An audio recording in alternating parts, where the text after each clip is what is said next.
Imagine waking up in the land of freedom, only to watch your own people turn against it. January 6, 2021. The cold morning in Washington, D.C. felt like any other.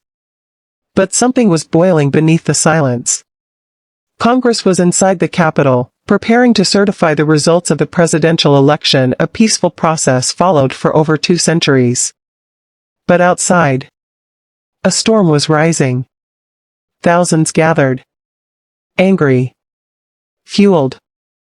Not by foreign propaganda, but by the words of the president himself, Donald J. Trump. He stood before the crowd and said, "If you don't fight like hell, you're not going to have a country anymore." And with that, history shifted. The crowd marched. They pushed past barricades. They shattered windows. And they flooded into the halls of the United States Capitol. And subscribe to this channel for more videos like the place where laws are made. Where democracy breathes. Where Abraham Lincoln is honored. Was now under siege from within. They waved American flags. Wore shirts that said Civil War 1776. And chanted, "Hang Mike Pence." It wasn't a protest. It wasn't a rebellion. It was chaos.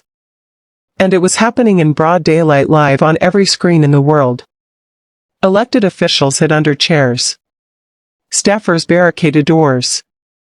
Police officers were beaten. One of them later died from his injuries. This wasn't just an attack on a building. It was an attack on America's soul.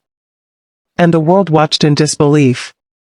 How could this happen in the country that calls itself the symbol of democracy?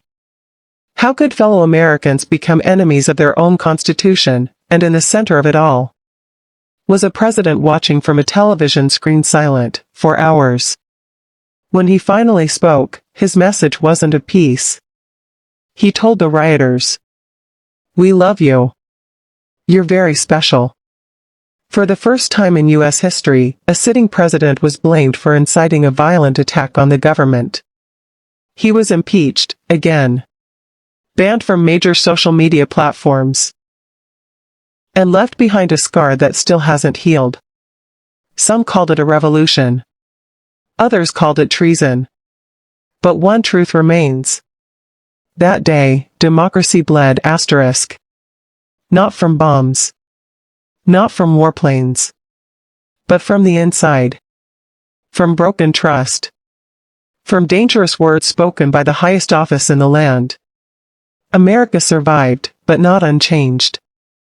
Because once you see the temple of democracy desecrated by its own believers, you never see it the same way again.